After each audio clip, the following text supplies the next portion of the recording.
Bonjour et bienvenue dans cette nouvelle vidéo. Aujourd'hui, je vais donner mon avis sur la Model 3 Highland. Ça fait un mois que je possède le véhicule et je vais te dire tout ce que j'aime et tout ce que j'aime pas. Tout ce que j'aurais aimé savoir avant d'acheter le véhicule. Donc, c'est parti.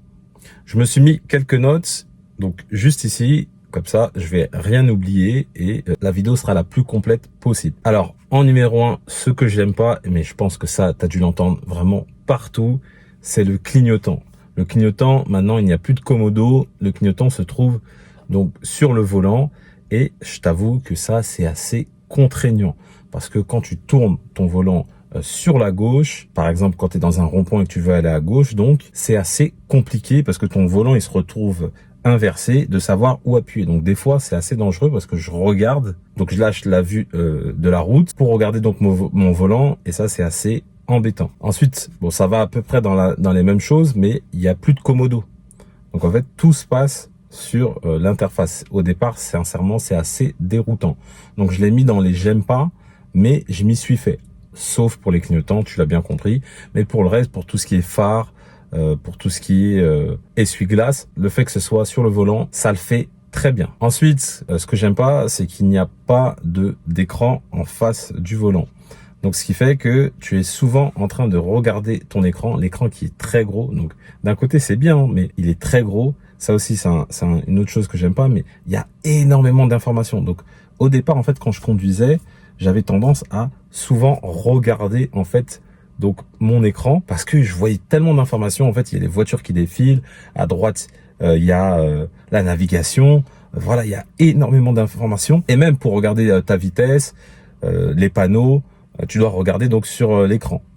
Au départ, en plus, c'était tout en haut de l'écran. Là, ils ont fait une mise à jour qui met sur le côté gauche de l'écran. Donc, ce qui fait que tu peux être comme ça et regarder juste comme ça. Mais avant, donc tu avais la route là. Et pour regarder ta vitesse, c'était en haut, un peu plus à droite. Donc, tu devais vraiment faire comme ça. Donc, c'était assez déroutant, je te l'avoue. Donc ça, c'est une question d'habitude. Maintenant, sincèrement, je me suis totalement habitué. Et ça va beaucoup mieux. Mais voilà, c'est quelque chose à prendre en compte lorsque tu veux acheter un véhicule Tesla. Ensuite, tu as donc le toit panoramique qui peut être assez embêtant dans le sens où quand il fait chaud, tu as le soleil qui rentre et du coup, c'est assez désagréable pour ceux qui sont derrière. Pour moi, ça va puisque je suis un minimum couvert. Ensuite, quand il fait froid, le froid peut vite rentrer. Mais bon, j'ai vu qu'on pouvait acheter des accessoires. On pouvait mettre des pare-soleil justement pour couvrir le toit. Donc ça, c'est ce que je vais faire.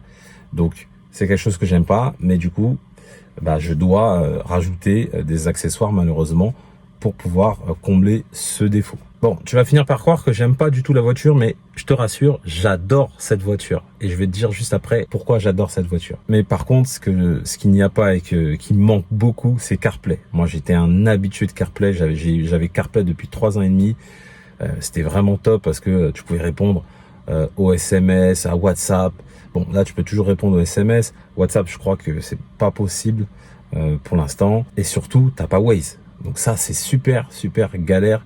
Parce que du coup, là, j'ai dû acheter, moi, c'est avec ça que je filme d'ailleurs, j'ai dû acheter un support pour pouvoir poser mon téléphone en haut à gauche de l'écran pour pouvoir mettre Waze, parce que Waze, sincèrement, moi, ça m'a sauvé mon permis des milliards de fois. Allez, on va passer à ce que j'aime. Ce que j'aime, moi, c'est l'écosystème Tesla. Sincèrement, c'est un ordinateur mobile. Sur l'écran, tu peux tout configurer. Je peux piloter ma voiture avec mon application. Je peux l'ouvrir à distance. Je peux la chauffer avant d'arriver. Je peux la démarrer avant. Je peux tout faire. Je peux regarder les caméras. Il y a le mode sentinelle qui permet d'enregistrer tout autour de la voiture, qui peut faire office de preuve en cas d'infraction sur ton véhicule. Tu peux filmer ton véhicule en route et pareil, en cas d'accident, tu peux avoir des preuves concrètes. Tu peux mettre la caméra en roulant. Franchement, sincèrement, l'application, elle te permet de faire énormément de choses. Tu peux tout gérer à distance. Moi, j'arrive, plus besoin de clé, j'ai mon téléphone, ça ouvre la voiture. Dès que je ressors, la voiture elle se ferme toute seule, les vitres se ferment, les rétros se rabattent et j'ai rien à faire. Pas besoin de clé, rien. Tout se passe via mon téléphone et ça, c'est incroyable. Ensuite, toutes les options qui sont généralement des options chez tous les autres constructeurs, chez Tesla, tu les as directement. Le bandeau LED, qui est une option, dans mon Audi, c'était une option, là, je l'ai déjà. Les sièges ventilés, sièges chauffants, volant chauffant, écran arrière, prise USB, autopilote. Enfin, tu as un nombre incalculable d'options qui sont déjà dans la voiture. Et ça, c'est bien parce que quand on regarde parfois le prix, on se dit ça peut être un peu cher Tesla. Mais quand tu englobes toutes les options, c'est pas si cher que ça. Parce que si tu prends un véhicule d'une marque allemande par exemple et que tu commences à prendre toutes les différentes options, tu te rends compte que ça devient vite très très cher. Chez Tesla, tu as très peu d'options. Mis à part la couleur intérieure, la couleur extérieure, les jantes, autopilote, pas autopilote, c'est tout. Mais le reste, tout est déjà dedans. Après, autre chose que j'aime bien, l'habitacle, il est silencieux. Donc quand tu roules, mais tu n'entends rien du tout. Il y a du double vitrage, franchement, c'est méga silencieux. Tu es tranquille dans ton véhicule. Ça, c'est vraiment top. Autre chose que j'adore, le restylage de la voiture. Mais la voiture, elle est magnifique. Franchement, elle fait sportive. C'est incroyable. Comparé aux anciennes versions où là j'étais moins fan avec les versions un peu arrondies, le capot un peu arrondi, les phares un peu arrondis, j'appelais ça moi la voiture Tortue Ninja. Là le nouveau modèle, franchement il y a rien à dire, le style il est magnifique, le devant est fait sportif, le derrière ça fait haut de gamme, l'intérieur tu as une perception qui fait vraiment haut de gamme. Donc après ce que j'aime, la puissance elle est franchement, c'est une bombe la voiture. Et pourtant, moi, j'ai le modèle performance, donc il est le plus bas modèle. Mais j'ai une accélération incroyable. On est collé au siège. On est collé au siège quand on accélère. C'est ouf parce que quand on veut dépasser, etc., c'est top. Ce que j'aime bien, c'est son design épuré. Il n'y a pas de fioritures. Tout est simple, tout est propre. Il n'y a pas 10 millions de boutons. C'est clair, c'est simple. Le côté minimaliste, j'adore. J'aime bien également l'éclairage d'ambiance. En plus que tu peux personnaliser, ça c'est vraiment top. Après, j'aime aussi la taille du coffre. Le coffre, il est immense. Tu as un coffre à l'arrière. Tu peux mettre encore des choses. Tu as une trappe en dessous. Tu as le coffre devant qui peut te permettre de mettre quelques autres choses.